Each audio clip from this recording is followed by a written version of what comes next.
Hello guys, good morning. কেমন আছো সবাই? আশা করছি সবাই ভালো আছো। আন্দামান ভিলেজ লাইফে সবাইকে স্বাগত জানিয়ে আবার একটা নতুন ভিডিও নিয়ে চলে এসেছি তোমাদের সামনে। দাঁড়াও, হাই, গুড মর্নিং বলে দাও। গুড মর্নিং বলো না, জিব্বা দেখো না। গুড মর্নিং বলো। Good evening. সবাইকে বলো ভালো আছো। হ্যাঁ, ভালো আছো কিনা সবাই কমেন্ট করে জানাবে কিন্তু। না বলো, সাবস্ক্রাইব করে দিও। চলো তাহলে পুরো দিনটা সঙ্গে থাকো আর দেখতে থাকো, আশা করছি তোমাদের ভালো লাগবে। একটা নারকেল ফাটিয়েছে, নারকেলের ভিতরে দেখো দেখো ফুল হয়েছে।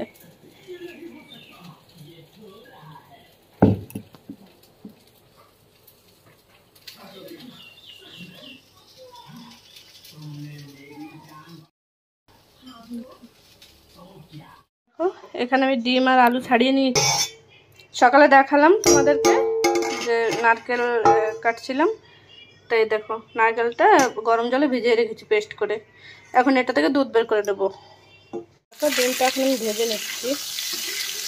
দেখো এখানে আমি তেলের উপরে সর্ষে, শুকনো লঙ্কা, পেঁয়াজ দিয়ে তার ভিতরে গুঁড়ো মশলাগুলো দিয়ে দিয়েছি। হলুদ গুঁড়ো, লঙ্কা গুঁড়ো, জিরে গুঁড়ো, আর একটু ধনে গুঁড়ো দিয়ে হালকা একটু নারকেলের দুধ দিয়ে এই যে এখন কষিয়ে নিচ্ছি। আর লবণটাও দিয়ে দিয়েছি। তো এটা কষানো হয়ে গেলে পুরো দুধটা ঢেলে দেবো। দেখো এখন আলুগুলোও দিয়ে দিয়েছি। আলুটা দিয়ে আর একটু সময় কষে নেব। কষে তারপরে এখন নারকেলের দুধটা দিয়ে দেবো। দেখো এখানে আমি নারকেল দুধটা দিয়ে দিয়েছি। এখন ফুটিয়ে নিয়ে তারপরে ডিমটা দেবো। ডিমটা দিয়ে আর একটু গরম মশলা দিয়ে ফুটিয়ে আমি নামিয়ে নিয়েছি। আর খেতেও কিন্তু দারুণ হয়েছিল। তোমরা অবশ্যই একবার ট্রাই করো আর আমাকে কমেন্ট করে জানিও কেমন হয়েছে। পাপা পাপা এ লাড্ডু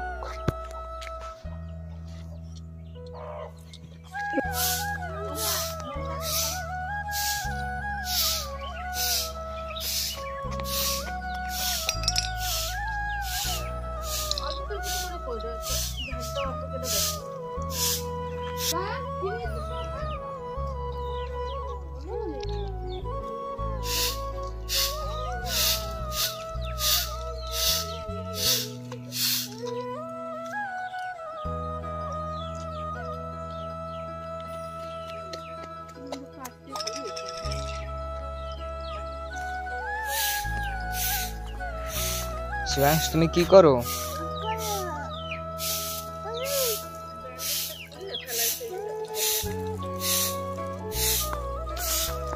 বন্ধ করে দেবো আবার। দেখো আমি মুরগিকে খেতে দিচ্ছি আর ছেলেও আমার সঙ্গে খেতে দেবে। কি করছে দেখো, ও বিকেল হলে যা দুষ্টুমি করে।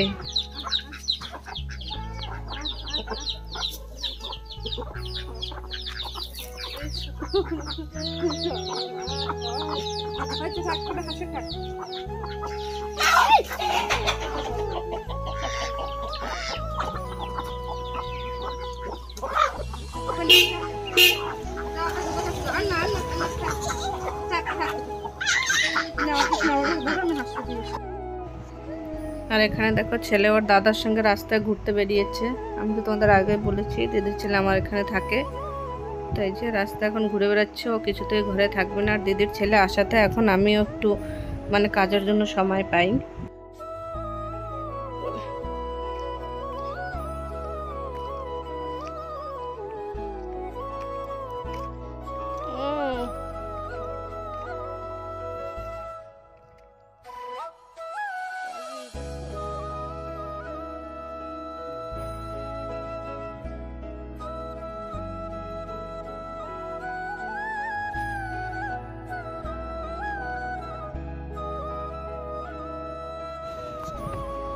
দেখো কি সুন্দর ঠান্ডা একটা পরিবেশ। এত সুন্দর পরিবেশ তোমাদের সঙ্গে শেয়ার না করে থাকতে পারলাম না।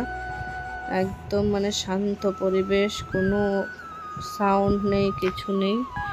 দেখো গরুগুলো কি সুন্দর এখান থেকে ঘাস খাচ্ছে।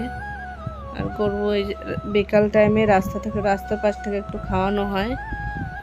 তো দেখো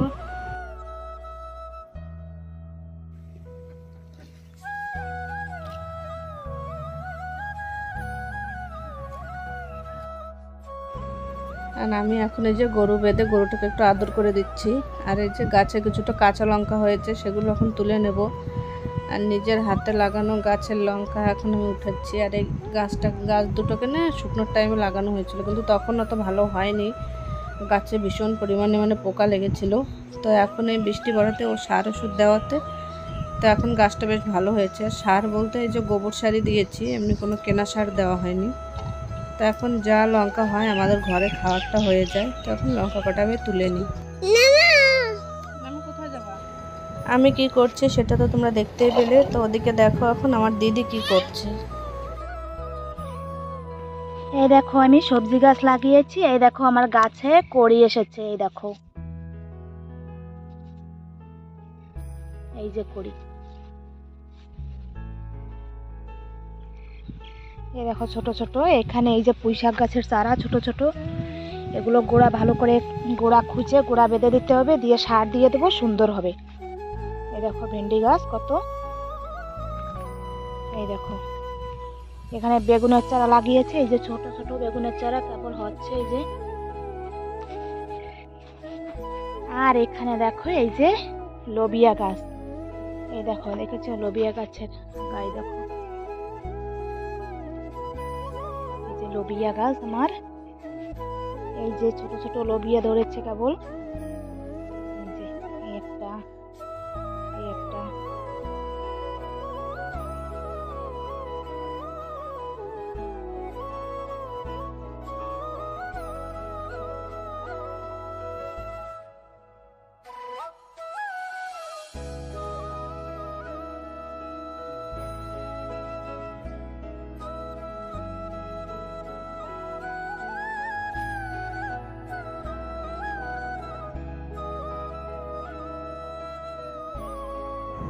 দিদি আবার একটু অরেঞ্জ ছাড়িয়ে সেটা দিয়ে ফুল বানাচ্ছে, দেখো ওর কাণ্ড।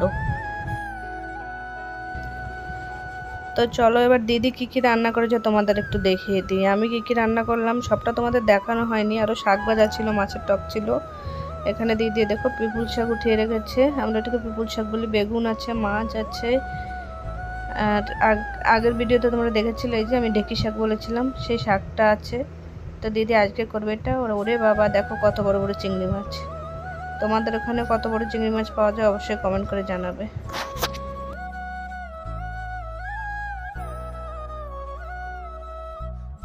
তো দিদির এখানে রান্না বান্না কমপ্লিট। এখানে আছে ভাত, আর এদিকে সমস্ত তরকারিগুলো ঢেকে রেখেছে টেবিলের উপরে। দেখো এখানে আছে হচ্ছে এই যে সেই শাক দিয়ে আলু দিয়ে ভাজা। আর কি কি রান্না করেছে চলো দেখাই। এখানে আছে মাছ ভাজা, এখানে আছে এই যে চিংড়ি মাছ দিয়ে আর সেই ঢেঁকি শাক দিয়ে ভাজা। বাবা আমার তো দেখেই এখনই খেতে ইচ্ছা করছে, ভীষণ টেস্টি হয় এই শাকগুলো জানো তো। আর এখানে আছে মাছ দিয়ে বেগুন দিয়ে তরকারি। চলো তাহলে আজকের মতন আমার ভিডিওটা এই পর্যন্তই রাখছি। আমার ভিডিও ভালো লাগলে একটা লাইক দিয়ে সাবস্ক্রাইব করে দিও।